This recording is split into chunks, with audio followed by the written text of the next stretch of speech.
And we're back here on the Sports Whip for Dom, Jason, David, and Alex. I'm Kory Keys. Now we're going to shift our focus to the national scene and discuss other news in college football. First and foremost, the SEC officiating. There's been a lot of heat the past few weeks based on a couple questionable calls. Florida, Georgia, Florida, Mississippi State. It seems like Florida is the common thread there, and people are saying that, oh, the SEC officials and Mike Slive are trying to rig this thing for Florida. But how is that argument even valid? I mean, it's hard to say it's valid.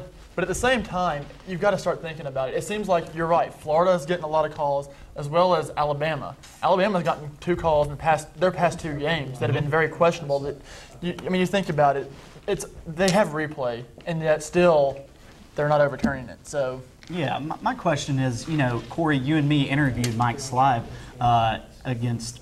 in Birmingham for SEC Basketball Media Days, and he said no matter what, we get paid the same for these next 12 years, no matter who wins. So I don't necessarily think there's a conspiracy, but I think it's mighty weird that Alabama and Florida keep getting these real questionable calls. Yeah, I don't want to jump to conspiracy theory or anything like that. I think that's kind of silly. But like you guys said, it is really strange that Florida, Alabama, they're both undefeated. We could have a repeat of last year's SEC title game. So maybe there is something. I think they should do some kind of investigation like they did in the NBA, looking into referees. They had that whole, all these guys were betting on games they were calling. So it might have to come down to something like that.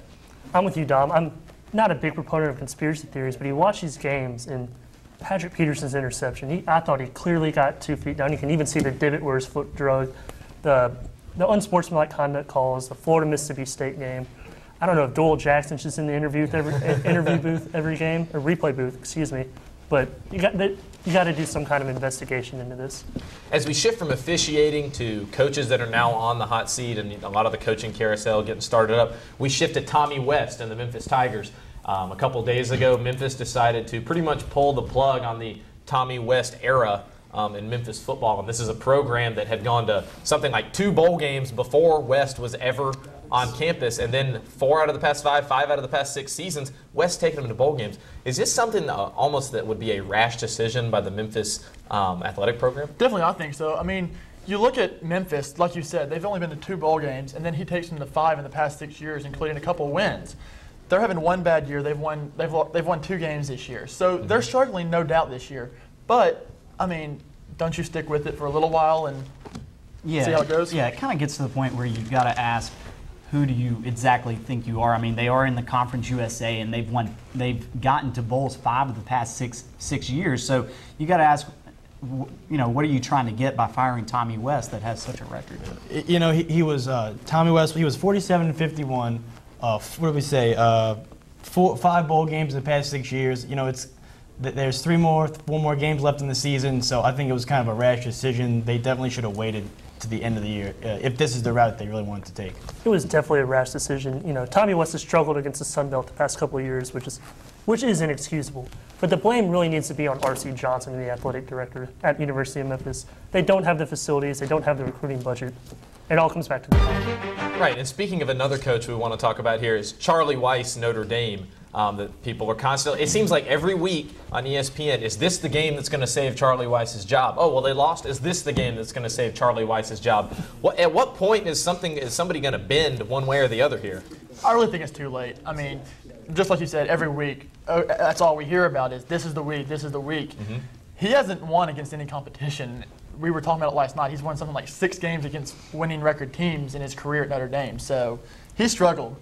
Well, they're 6-3 right now. So I mean, you win out the next 3 games, which is maybe not possible. Mm-hmm. But if somehow they do, I think they'll be okay. Because remember, if they fire Charlie Weis, they're going to be on the hook for $20 million plus to have to pay him. I mean, he's 6-3. He's 35-24 overall. He can't. He like you guys said, he can't beat those ranked teams. And then Navy, they've lost to Navy 2 out of the past 3 years, and that's not a. I think Navy's a good football team. I like teams that run the triple option like they do. But maybe at the end of the season we should evaluate it. But I think now just let them finish out like you said. They're 6-3. So.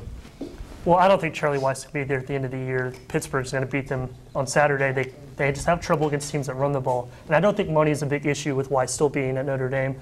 They have plenty of money, and they can move on from there and go after a Brian Kelly or somebody. And 2 of those last 3 games that Notre Dame has are, like we said, Pittsburgh and Stanford, who are both ranked teams. So conceivably, Notre Dame could lose 2 out of those 3 games, at which point you have to say, hey, Charlie Weiss, you're gone. But the fact of the matter is people are already rumoring the big names for Notre Dame, the big names for Memphis. We can't really sit here and say what's going to happen because it seems like with Notre Dame, Urban Meyer, everything's saying that he ain't going. He's not going to go there. Is this where Brian Kelly, like you said, steps in from Cincinnati and gets that high-paying job? It's definitely going to be interesting, and we'll find out in the coming weeks as to what happens, but it's really going to come down to what Notre Dame does. And another guy is Virginia's Al Groh, who also is going to be who's on the hot seat. They're just 2 years removed from winning 8 or 9 football games. But we'll get back into more of that. We've got more pick'em coming up when we have here on the Sports Whip. We're going to go through the table. We're going to all make our picks in the SEC, so stay tuned for the Sports Whip.